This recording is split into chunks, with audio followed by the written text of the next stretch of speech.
Hello guys, welcome back. പുതിയൊരു വീട്ടിലേക്ക് എല്ലാവർക്കും സ്വാഗതം. അപ്പോൾ ഇന്ന് നമ്മൾ നോക്കാൻ പോകുന്നത് നിങ്ങൾ തംബ്നെയിലിൽ ഓൾറെഡി കണ്ടിട്ടുണ്ടായിരിക്കും.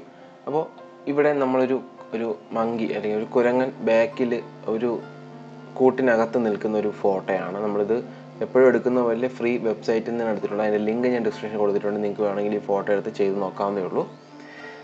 ഓക്കെ, അപ്പോൾ നമുക്ക് സ്റ്റാർട്ട് ചെയ്യാം. അപ്പോൾ ഈ കൂടിൻ്റെ ഗ്രില്ലാണ് നമ്മൾ മായ്ച്ച് കളയാനായിട്ട് പോകുന്നത്. അതിനായിട്ട് നമുക്ക് നേരെ ടോട്ടലോട്ട് പെട്ടെന്ന് തന്നെ കിടക്കാം. റൈറ്റ് സൈഡിൽ നമ്മുടെ ലെയറിൽ ഒരു കോപ്പി കൂടെ എടുക്കുകയാണ്. ആ ലെയറിൻ്റെ അത് ഞാൻ ആഫ്റ്റർ ബിഫോർ കാണിക്കാൻ വേണ്ടിയിട്ടാണ് ഒരു ലെയർ കോപ്പി എടുത്തിട്ട് കേട്ടോ. Ctrl J അടിച്ചാൽ മതി കോപ്പി എടുക്കാനായിട്ട്. ഓക്കെ, എന്നിട്ട് നമുക്ക് അടുത്തതായിട്ട് പോവേണ്ടത് നമ്മൾ ടൂൾസ് ലെഫ്റ്റ് സൈഡിൽ നിരത്തി കൊടുത്തിട്ടുണ്ടോ. ഈ ടൂൾസിൻ്റെ ഏറ്റവും താഴെയായിട്ട് താഴെ കിടക്കുന്നതിന് തൊട്ട് മുകളിലായിട്ട് നോക്കി ഇവിടെ കണ്ടോ, edit in quick mask mode അല്ലെങ്കിൽ ക്യൂ എന്നൊരു ഓപ്ഷൻ കണ്ടോ. ക്യൂ ഞെക്കിയാലും ആ ഓപ്ഷൻ സെലക്ട് ആവും കണ്ടോ. ഇവിടെ റെഡ് വന്നാണ്ടോ, നമ്മളത് വിടുകയാണ്. ക്യൂ ഞെക്കിയാലും മതി. ഇവിടെ ആ ഒരു ലെയർ റെഡ് ആയല്ലേ, റെഡ് കളർ കണ്ടോ പോലെ സൈഡിൽ. അപ്പോൾ ഒന്നുകിൽ ഈ ഒരു ടൂളിൽ ഞെക്കുക അല്ലെങ്കിൽ ഷോർട്ട് കീ ക്യൂ ആണ് കേട്ടോ. ഞെക്കിയിട്ട് നമ്മൾ ഇവിടെ നിന്ന് ബ്രഷ് എടുക്കുക. ബ്രഷ് എടുത്തിട്ട് ഇവിടെ ഫോർഗ്രൗണ്ട് കളർ കണ്ടോ, ബ്ലാക്ക് ആണ്. അതിട്ടുകൊണ്ട് തന്നെ നമ്മൾ ആദ്യം നമ്മുടെ ഈ ഗ്രില്ലൊന്ന് സൂം ചെയ്ത് ഇങ്ങനെ വെച്ചിട്ട് ആ ഗ്രില്ലിൻ്റെ വലുപ്പത്തേക്കാൾ കുറച്ചും കൂടി നിൽക്കണം. എന്നിട്ട് നമ്മൾ ആ ഗ്രില്ലിന് ചുറ്റും ഇങ്ങനെ വരയ്ക്കുക കേട്ടോ. ഇങ്ങനെ ഒരുപാട് ഇനി വെളി വരരുത്. ഗ്രില്ലിന് ചുറ്റും ഇങ്ങനെ വരച്ച് എടുക്കുക കേട്ടോ. അപ്പോൾ നിങ്ങൾക്ക് ഇങ്ങനെ കുറേ സമയം എടുക്കുന്നുണ്ടെങ്കിൽ നിങ്ങൾ ജസ്റ്റ് ഇവിടെ ഒരു ക്ലിക്ക് ഇടുക. എന്നിട്ട് ക്ലിക്ക് വിട്ടതിന് ശേഷം ഷിഫ്റ്റ് ഞെക്കിയിട്ട് ആ ഷിഫ്റ്റ് വിടാതെ തന്നെ ഇവിടെ സ്ട്രെയിറ്റ് ലൈൻ ആണെങ്കിൽ അവിടെ കൊണ്ട് വെച്ചിട്ട് ഒരു തവണ അവിടെ ഞെക്കി കഴിഞ്ഞാൽ കണ്ടോ അത് ഫുള്ളും കവർ ആയിക്കോളും. മനസ്സിലായില്ലേ? അതുപോലെ ഇവിടെ ഞെക്കിയിട്ട് ഇപ്പോൾ ഷിഫ്റ്റ് ഞെക്കിക്കൊണ്ട് ഞാൻ ഇങ്ങോട്ട് അടിക്കുകയാണ് കണ്ടോ. അപ്പോൾ ഈ സൈഡ് കണ്ടോ പ്രശ്നം. അപ്പോൾ നിങ്ങൾ എന്ത് ചെയ്യണം, ഇവിടെ ഇപ്പോൾ ഞെക്കിയിട്ട് ഷിഫ്റ്റ് ഞെക്കിയിട്ട് ഇവിടെ ഒന്ന് അടിക്കുക. അത് കഴിഞ്ഞിട്ട് ഷിഫ്റ്റ് വിടരുത്. ഇങ്ങനെ പ്രസ് ചെയ്ത് അങ്ങ് പോവുക. വളവുണ്ടെങ്കിൽ സ്ട്രെയിറ്റ് ലൈൻ ആണെങ്കിൽ നിങ്ങൾക്ക് സിമ്പിളായിട്ട് എടുക്കാം. ഇവിടെ ഒന്ന് ഞെക്കുക, ഷിഫ്റ്റ് ഞെക്കി പിടിക്കുക. ഇവിടം വരെ സ്ട്രെയിറ്റ് ആണെന്ന് തോന്നുന്നു, ഒരൊറ്റ അടിക്കുക. അത് കഴിഞ്ഞിട്ട് പിന്നെ അടിക്കുക. ഷിഫ്റ്റ് വിടാതെ നിങ്ങൾക്കിത് ചെയ്യാവുന്നതേ ഉള്ളൂ. ഷിഫ്റ്റ് വിടണമെന്നില്ല. പക്ഷെ നിങ്ങൾ വരയ്ക്കുമ്പോൾ മാക്സിമം രണ്ട് സൈഡിലും കവറിങ് ആയിട്ട് കുറച്ച് ഗ്യാപ്പ് വരുന്ന രീതിയിൽ തന്നെ വരയ്ക്കുക കേട്ടോ. ഒരു സൈഡും ചേർന്ന് പോവാതെ. എങ്കിലും നിങ്ങൾക്ക് ഫില്ല് ചെയ്യുമ്പോഴത്തേക്ക് അത് കറക്റ്റ് രീതിയിൽ ഫില്ലാവും. ഓക്കെ, ഞാൻ ഇവിടെയും ഫില്ല് ചെയ്യാണ്. ഇത് ഞാൻ ഒന്നുകൂടെ പറഞ്ഞുതരാം. നമ്മൾ ഒരു സ്ഥലത്ത് ഞെക്കുന്നു കണ്ടല്ലോ, അല്ലെങ്കിൽ ഇവിടെ ഞെക്കി തരാം. ഒരു സ്ഥലത്ത് ഞെക്കുന്നു, ആ ക്ലിക്ക് ഞെക്കി പിടിക്കണമെന്നില്ല, വിട്ടിട്ട് ഷിഫ്റ്റ് ഞെക്കുക. എന്നിട്ട് ഇവിടെ കൊണ്ടുവന്നിട്ട് സ്ട്രെയിറ്റ് ലൈൻ കൊണ്ടുവന്നിട്ട് ഒന്നുകൂടി ഞെക്കി കൊടുക്കുക. കണ്ടോ, ആയില്ലേ? അതായില്ലേ? അങ്ങനെ ഇനി ഇത് ഫുള്ള് വരച്ചിട്ട് നമുക്ക് ബാക്കി ഡീറ്റെയിൽ ഞാൻ പറഞ്ഞുതരാം കേട്ടോ.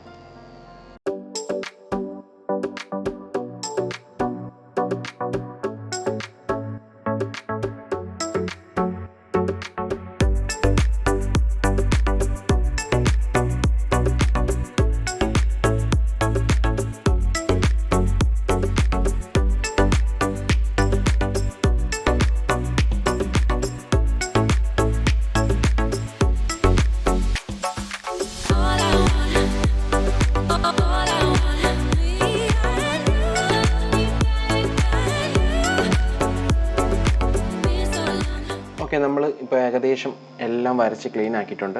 അപ്പം നിങ്ങൾക്ക് ഇവിടെ ഏതെങ്കിലും ഇപ്പം അറിയാതെ ഇങ്ങോട്ട് കൂടിപ്പോയി എങ്കിൽ നമ്മൾ ജസ്റ്റ് ഈ ബ്ലാക്ക് ഫോർഗ്രൗണ്ട് കളർ ബ്ലാക്ക് മാറ്റി വൈറ്റ് ആക്കുക. ഇവിടെ ഞെക്കുക അല്ലെങ്കിൽ എക്സ് ഞെക്കുക. ഈ ഒരു ഐക്കൺ ഞെക്കി കൊടുക്കുക, അല്ലെങ്കിൽ എക്സിൽ ഞെക്കിയാൽ ബ്ലാക്കും വൈറ്റ് മാറും. എന്നിട്ട് വൈറ്റ് ആക്കി വെച്ചതിന് ശേഷം ജസ്റ്റ് ഒന്ന് മാറ്റി കൊടുത്താൽ മതി കേട്ടോ. ഇങ്ങനെ അങ്ങ് മാറ്റി കൊടുത്താൽ മതി. ഓക്കെ, എന്നിട്ട് നിങ്ങൾ തിരിച്ച് ബ്ലാക്ക് ആക്കിയതിന് ശേഷം ജസ്റ്റ് ഇവിടെ ഞെക്കിയിട്ട് ഷിഫ്റ്റ് ഞെക്കി പിടിക്കുക, ജസ്റ്റ് അങ്ങോട്ട് വരച്ച് കൊടുക്കുക. ഓക്കെ, ഇപ്പം ഞാൻ ഏകദേശം എല്ലാം ഫില്ല് ചെയ്തിട്ടുണ്ടെന്നാണ് തോന്നുന്നത്. എല്ലാം ചെയ്തിട്ടുണ്ട്. ഇവിടെ കുറച്ചുകൂടി ഉണ്ട്, അത് കുഴപ്പമില്ല, അത് നമുക്ക് അല്ലാതെ കട്ട് ചെയ്യാന്നേ ഉള്ളൂ. ഓക്കെ, ഇങ്ങനെ വരച്ചു. ഇനി നമ്മൾ ചെയ്യേണ്ടത് എഗെയിൻ ഒന്നും കൂടി അതേ മാസ്കിൻ്റെ അടുത്ത് പോവാം. നമ്മൾ ആ ഒരു മാസ്ക് ബട്ടൺ കണക്കല്ലേ തോന്നുന്നത്. ഇനി അവിടെ തന്നെ ഒന്നുകൂടി ആ ഐക്കണിൽ എഡിറ്റിൻ നോക്കിയോ, അവിടെ എഴുതി കാണിക്കുന്നത് ഞാൻ ഇവിടെ കാണിച്ചു തരാം. എഡിറ്റിൻ സ്റ്റാൻഡേർഡ് മോഡ് എന്നുള്ള രീതിയിൽ കൊടുത്തിട്ടുണ്ട്. ക്യൂ അല്ലെങ്കിൽ അതിൽ കൊണ്ട് ക്ലിക്ക് ചെയ്യാം. ക്ലിക്ക് ചെയ്യുമ്പോൾ ഇങ്ങനെ സെലക്ഷൻ വന്നല്ലേ. ഇനി നമ്മൾ ചെയ്യാൻ പോകുന്നതെന്ന് വെച്ചാൽ ഇതിനെ ഇൻവേഴ്സ് ചെയ്യണം. അതായത് നമ്മളിതിനെ റിവേഴ്സ് ചെയ്ത് ഇതിൻ്റെ സെലക്ഷൻ ഇപ്പോൾ മൊത്തത്തിലാണ് കിടക്കുന്നത്. അതിന് നമ്മൾ ചെയ്യേണ്ടത്, നമ്മൾ ഒന്നീ സെലക്ഷൻ റൂൾ എടുത്തിട്ട് റൈറ്റ് ബട്ടൺ ക്ലിക്ക് ചെയ്തിട്ട് ദേ സെലക്ട് ഇൻവേഴ്സ് എന്നുള്ള ഓപ്ഷൻ ഉണ്ട്, അത് ക്ലിക്ക് ചെയ്യാം. അല്ലാന്നുണ്ടെങ്കിൽ നിങ്ങൾ കൺട്രോൾ ഷിഫ്റ്റ് ഐ പ്രസ് ചെയ്യുക. Control shift I. ദേ അപ്പോൾ ഈ കമ്പിയിൽ മാത്രമായിട്ട് സെലക്ഷനായി അല്ലേ, കമ്പികളിൽ മാത്രം. ഇനി നിങ്ങൾ നേരെ പോവേണ്ടത് എങ്ങോട്ടെന്നറിയോ, എഡിറ്റിൽ ചെല്ലുക. എന്നിട്ട് താഴോട്ട് വരുമ്പോൾ ഇവിടെ കണ്ടന്റ് അവെയർ ഫിൽ എന്നൊരു ഓപ്ഷൻ കാണാം, അത് ക്ലിക്ക് ചെയ്യാം. ഇവിടെ ഓട്ടോമാറ്റിക് കൊടുക്കുക റൈറ്റ് സൈഡിൽ. അപ്പോഴത്തേക്കും നിങ്ങൾക്ക് നോക്കാം ഇവിടെ ഓട്ടോമാറ്റിക്കായിട്ട് ആവുന്നുണ്ട്. കുറച്ച് വെയിറ്റ് ചെയ്യേണ്ടി വരും. കണ്ടോ, ഇത്രയും ഭാഗമാണ് നമുക്ക് ഫില്ല് ചെയ്യാൻ പോകുന്നത്. നോക്കാം എങ്ങനെ ഫില്ല് ആവുന്നുണ്ടെന്ന് നമുക്ക് നോക്കാം.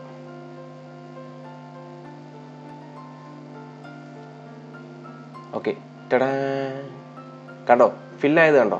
ഇനി ജസ്റ്റ് നിങ്ങളൊന്ന് ഓക്കെ കൊടുത്താൽ മതി. ഓക്കെ കൊടുക്കുക.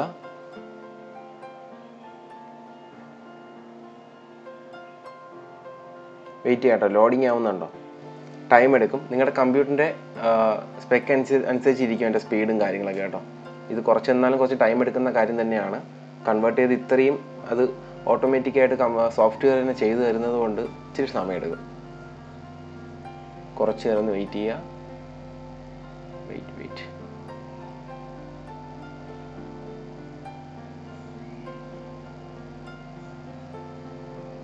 നിങ്ങൾ എന്തെങ്കിലും സംശയം ഉണ്ടെങ്കിൽ കമൻറ്റ് ബോക്സിൽ ചോദിക്കാനായിട്ട് മറക്കരുത് കേട്ടോ. എന്നിട്ട് മാക്സിമം വീഡിയോ ഒന്ന് ഷെയർ ചെയ്യണേ ഇഷ്ടപ്പെട്ട് കഴിഞ്ഞാൽ. ഓക്കെ, കുറച്ച് ലോഡിങ് പിടിക്കുന്നുണ്ട്. ഓക്കെ, കഴിഞ്ഞു. ഇനി നമ്മൾ ഈ ഒരു സെലക്ഷൻ കളയാൻ നിങ്ങൾക്ക് എല്ലാവർക്കും അറിയാം. എന്താ, കൺട്രോൾ ഡി പ്രസ് ചെയ്താൽ മതി അല്ലേ. കൺട്രോൾ ഡി പ്രസ് ചെയ്യുമ്പോൾ അതങ്ങ് പോയി. ടടേ, എന്ത് സിമ്പിളായിട്ടല്ലേ ഫ്രണ്ടിൽ കിടന്ന ആ ഒരു കൂട്ടിൻ്റെ ഇതങ്ങ് നമ്മൾ മായ്ച്ചെടുത്തത്. അത് ഇവിടെ കിടപ്പുണ്ട് ആ സാധനം. ഇതാണ് സംഭവം. അതിനെ മായ്ച്ച് ഫില്ല് ചെയ്തെടുത്തിരിക്കുകയാണ്. നമുക്കൊരു കാര്യം ചെയ്യാം, ആഫ്റ്റർ എങ്ങനെ ഉണ്ടായിരുന്നു, അതായത് ബിഫോർ എങ്ങനെയാണെന്നൊന്ന് ജസ്റ്റ് നോക്കാം അല്ലേ. നമുക്ക് ബിഫോർ എങ്ങനെ ഉണ്ടായിരുന്നു എന്ന് കണ്ടിട്ട് ഇതാണ് നമ്മുടെ മുമ്പ് ഇരുന്നത്. നമ്മൾ അതിനെ എന്ത് ചെയ്തു, ആദ്യം നമ്മൾ ചെന്ന് ഈ ഒരു ബട്ടണിൽ, അതായത് ഈ ഒരു സെറ്റിങ്സിൽ ചെന്നിട്ട് ഈ സൈഡിൽ കാണുന്ന ഈ ഒരു ബട്ടണിൽ ക്ലിക്ക് ചെയ്തു. അല്ലെങ്കിൽ ക്യൂ പ്രസ് ചെയ്താലും മതി. ക്യൂ പ്രസ് ചെയ്തു. അതിൽ ഇത് സെലക്ട് ചെയ്ത് വെക്കാൻ മറക്കരുത് കേട്ടോ. ലെയർ സെലക്ട് ചെയ്ത് വെച്ചിട്ട് തന്നെ ഈ ക്യൂ ഞെക്കുക. അപ്പോൾ അവിടെ റെഡ് ആവും, അതായത് ഈ സൈഡ് റെഡ് ആവും. ആ ഒരു ക്യൂവിൽ കൊണ്ട് ഞെക്കുമ്പോൾ ഈ സൈഡ് റെഡ് ആയില്ലേ. ഇനി നമ്മൾ എന്താ ചെയ്തേ, ബ്രഷ് എടുക്കുന്നു. നമ്മൾ ഈ കമ്പിയുടെ മുകളിൽ കൂടെ ഒക്കെ ഇങ്ങനെ വരച്ച് ഫില്ല് ചെയ്യുന്നു. ഓക്കെ, അതിനുശേഷം നമ്മൾ ഒന്നും കൂടി അതിൽ ഞെക്കിയിട്ട് സെലക്ഷനായി. അതിനെ വീണ്ടും നമ്മൾ ആ കമ്പിയുടെ സെലക്ഷൻ മാത്രമാക്കാൻ വേണ്ടി കൺട്രോൾ ഷിഫ്റ്റ് ഐ പ്രസ് ചെയ്തു. അപ്പോൾ ഇങ്ങനെ വന്നു. അത് കഴിഞ്ഞിട്ട് നമ്മൾ എഡിറ്റിൽ പോയിട്ട് കണ്ടന്റ് അവെയർ ഫില്ല് കൊടുത്തു. കണ്ടന്റ് അവെയർ ഫില്ല് കൊടുത്തതിന് ശേഷം നമ്മൾ ഓട്ടോ ഞെക്കി. ഇവിടെ ഓട്ടോമാറ്റിക് ഞെക്കിയിട്ട് ജസ്റ്റ് ഓക്കെ ക്ലിക്ക് ചെയ്തു. അതാണ് നമ്മളിവിടെ ചെയ്തത്. ഇപ്പം ഞാൻ കാണിച്ചില്ല, അതാണ് നമ്മൾ ഇത്ര നേരം ചെയ്തത്. അപ്പോൾ ഇങ്ങനെ ഇരുന്ന കമ്പി നമ്മൾ സിമ്പിളായിട്ട് കണ്ടോ, നിങ്ങൾക്ക് ഒന്നും തോന്നുന്നില്ല. അതായത് എന്തെങ്കിലും വ്യത്യാസം തോന്നുന്നുണ്ടോ? ഇപ്പോൾ ഇത് മായ്ക്കുന്ന കണ്ടാൽ തോന്നുന്നു ഞാൻ ഈ കമ്പി വേലിനകത്ത് വെട്ടി വെച്ചാണൊക്കെ തോന്നുന്നത്. ഞാൻ ഈ ഇമേജിൻ്റെ ലിങ്ക് ഡിസ്ക്രിപ്ഷനിൽ കൊടുത്തിട്ടുണ്ട് കേട്ടോ. നിങ്ങൾക്ക് ഡൗട്ട് ഉണ്ടെങ്കിൽ പോയി നോക്കാം. കാരണം അത്രയും പെർഫെക്റ്റ് ആയിട്ട് നമ്മുടെ ഫോട്ടോഷോപ്പിൽ അത് കട്ട് ചെയ്ത് തരും. കണ്ടില്ലേ? ഓക്കെ, അപ്പോൾ എല്ലാവർക്കും ടൂൾസൊക്കെ ഇഷ്ടപ്പെട്ടു എന്ന് വിചാരിക്കുന്നു. ഇപ്പോൾ എന്താ നടന്നതെന്ന് കൂടെ ഞാൻ ഒന്ന് ക്ലിയർ ആയിട്ട് പറഞ്ഞുതരാം. ഞാൻ ഇത് രണ്ടും ഹൈഡ് ചെയ്യാം. ഇത് കണ്ടോ നിങ്ങൾ, നമ്മൾ വരച്ച ആ ഒരു സ്ഥലത്ത് തൊട്ടടുത്തുള്ള എലമെൻസിനെ എടുത്ത് ഫില്ല് ചെയ്ത് അതിനെ അങ്ങ് മായ്ച്ച് കളഞ്ഞു. ഈ ഒരു ലെയർ ഇതിൻ്റെ മുകളിൽ വീഴുന്നത് കൊണ്ടാണ് അത് കാണാൻ പറ്റുന്നത്. നോക്കി, കമ്പി വേലി അവിടെ തന്നെ ഉണ്ട്. ഓക്കെ, നമ്മൾ സേവ് ചെയ്യുമ്പോൾ ഇത് രണ്ടും കൂടി പിടിച്ച് മെർജ് ചെയ്ത് സേവ് ചെയ്യുക. അല്ലെങ്കിൽ ജസ്റ്റ് കൺട്രോൾ എസ് അടിച്ചിട്ട് സേവ് ചെയ്യുക. സേവ് ചെയ്യുന്ന എവിടെ വേണമെങ്കിൽ കാണിച്ചു തരാം. കൺട്രോൾ എസ് അടിക്കുക. അപ്പോൾ ഇങ്ങനെ ഒരു ഓപ്ഷൻ വരും. ഓപ്ഷൻ വന്നു കഴിയുമ്പോൾ സേവ് ഓൺ യുവർ കമ്പ്യൂട്ടർ എന്നൊരു ഓപ്ഷൻ കൊടുക്കുക. ഇനി നമ്മൾ എന്താ ചെയ്യേണ്ടതെന്നറിയോ, നമ്മളിത് എവിടെയാണോ ലൊക്കേഷൻ കാണിച്ചു കൊടുക്കുക, ഏത് സ്ഥലത്ത് സേവ് ചെയ്യണമെന്ന്. ഞാനിപ്പോൾ ചുമ്മാ ഡെസ്ക്ടോപ്പോ അല്ലെങ്കിൽ എന്തെങ്കിലും സേവ് ചെയ്ത് കൊടുക്കുക. എന്നിട്ട് ലൊക്കേഷൻ കൊടുത്ത ശേഷം നിങ്ങൾക്ക് പേരെന്തെങ്കിലും ഉണ്ടെങ്കിൽ മങ്കിന്നോ അങ്ങനെ എന്തെങ്കിലും നിങ്ങൾക്ക് ഇഷ്ടമുള്ളൊരു പേരങ്ങ് കൊടുക്കുക. ഞാൻ ഇവിടെ 1 2 3 ഇങ്ങനെ ചുമ്മാ അടിച്ചിട്ടുണ്ട്. 1010 അടിച്ചിട്ടുണ്ട്. ഓക്കെ, എന്നിട്ട് നിങ്ങളിവിടെ ജസ്റ്റ് ഏത് ഫോർമാറ്റ് എന്ന് വെച്ചാൽ JPEG എന്ന് പറഞ്ഞിട്ടുണ്ടോ, JPE കണ്ടോ JPG, അതാണ് നമ്മുടെ നോർമൽ നമ്മുടെ മൊബൈലിലൊക്കെ വരുന്ന ഷെയർ ചെയ്തൊക്കെ വരുന്ന ഫോർമാറ്റ് ഇതാണ് കേട്ടോ. അതിൽ ക്ലിക്ക് ചെയ്യുക, സേവ് കൊടുക്കുക. സേവ് കൊടുക്കുന്ന സമയത്ത് ഒരു കാര്യമുണ്ട്, നോക്കിക്കോളൂ. സോറി, ഞാൻ ലൊക്കേഷൻ ഒന്ന് മാറ്റി കൊടുക്കട്ടെ. ഡെസ്ക്ടോപ്പ് ആക്കി കൊടുക്കുക. സേവ് ക്ലിക്ക് ചെയ്യുമ്പോൾ ഇങ്ങനൊരു ഓപ്ഷൻ ചോദിക്കും. വെയിറ്റ് ചെയ്യുക, ലോഡിങ് ആവുന്നുണ്ട്. ഓക്കെ, ഇങ്ങനൊരു ഓപ്ഷൻ ചോദിക്കും. ഇതിൽ മാക്സിമം ആണ് ഇട്ടിരിക്കുന്നത്. ഈ 12 എന്ന് പറഞ്ഞതിൻ്റെ ക്വാളിറ്റിയാണ് മാക്സിമം ക്വാളിറ്റി. നമുക്കത് കുറച്ച് വേണമെങ്കിലും ഇടാം, പക്ഷേ മാക്സിമം ക്വാളിറ്റി തന്നെ എപ്പോഴും കീപ്പ് ചെയ്യാൻ നോക്കുക. ജസ്റ്റ് ഓക്കെ കൊടുത്താൽ ഇതങ്ങ് സേവ് ആയിക്കോളും. ഓക്കെ, ഇത്രയേ ഉള്ളൂ. എല്ലാവർക്കും ട്യൂട്ടോറിയൽ ഇഷ്ടമായെന്ന് വിചാരിക്കുന്നു.